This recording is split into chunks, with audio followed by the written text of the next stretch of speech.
So, we have an interesting video for you guys today. And the Pittsburgh Steelers are an interesting team this year. Because this is the 2024 roster with Zach Frazier. They also drafted Troy. And they're kind of in a weird spot. Madden doesn't usually do well when it comes to simming the Steelers season. They start off their season in a very positive angle. And then they end off their season with a gauntlet. Now, Leveon Bell is one of the best Steelers running backs of all time. One of the best, I will say. Obviously, him, Ben, and Antonio Brown, the three big, the three Bs, they rocked out pretty well. But let's go ahead and get right into this. Atlanta Falcons is the first game of the season. I don't know how well Bell would do. And from, I've said this many times in running back videos, running backs can only do so much at the end of the day. They can only help out so much for the team. Sometimes they can project a team to be very successful, like Bo Jackson did with the Raiders video I did. Or they can do the opposite and really do nothing at all. So, yeah, it is what it is.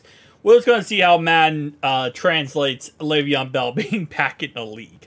Although the rushing attack, overall-wise, the run game has been so dead in the league as of late.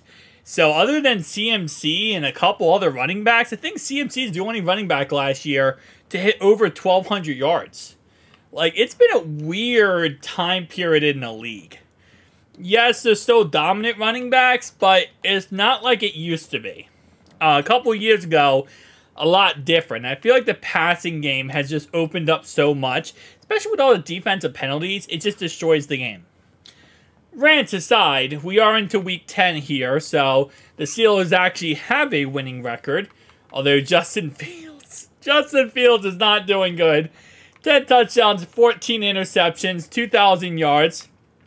Bell has 530 yards and 5 touchdowns. He also had 102 yards and 15 receptions through the air. That was always Le'Veon Bell's thing. Not only was he good on the ground, he was also good through the air.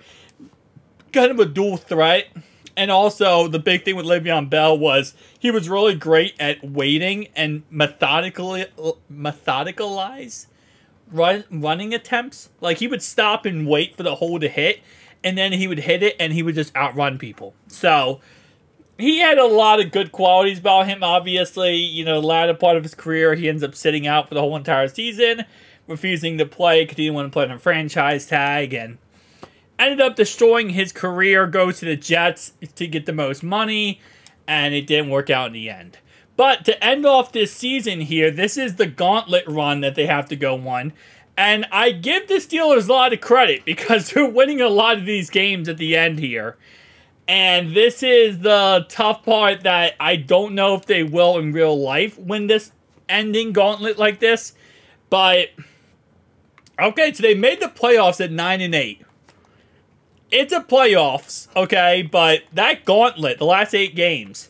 So they won, what, 1, 2, 3, 4, 4-1 the last 5 games of the season. Obviously, they lost these 3. So, yeah, this gauntlet, Ravens, Browns, Bengals, Browns, Eagles, Ravens, Chiefs, and Bengals. That is not for the faint of heart. Even though I'm a Bengals fan, I can still, admit that that is a absolute insane ending to a season. 20 touchdowns, 20 interceptions, 3,700 yards for Justin Fields. Not even 1,000 yards for Le'Veon Bell. Wow. 7 rushing touchdowns. He did have 264 yards and 1 touchdown through the air. In the end, their defense with Patrick Queen now had 13.5 sacks for Alex Highsmith. 2 interceptions for Deshaun Elliott. And yeah, so nothing too crazy for Le'Veon Bell here. I mean, I guess in the end, it's what do you really expect? Wild card again against the Bills. Back-to-back years, they play the Bills in a wild card and they lose. Yeah, that's about right. I don't know if the Steelers squad is good enough to make a deep playoff run. I really don't know. Their quarterback situation is still kind of iffy. Obviously, yes, they do have Russell Wilson. They have Justin Fields. I think Justin Fields will end up being the starter in the end. But I think they will start Russell Wilson just because of veteran experience. But eventually they will kind of wise up and go toward Justin Fields. But even then, it's going to be a weird season for the Steelers. It's all about how they start off the year, though. Because I really think, if I'm being honest here, and again, I'm not trying to be biased because I'm a Bengals fan. But if I'm being honest here, from here, right, they can win this game. They're probably going to lose this game. They'll probably lose this game. I think they can win this game. I think they can beat the Eagles. They'll probably lose to the Ravens. Chiefs, they'll probably lose to the Chiefs. And I think they're probably going to lose to the Bengals. Or no, they'll probably beat the Bengals in Pittsburgh. So, it's going to be a tough end of the season. But 9-8 is kind of realistic to what they'll probably go in the end here. Tell me down below your thoughts and opinions, though, guys. I'll see you guys in the next one. Deuces.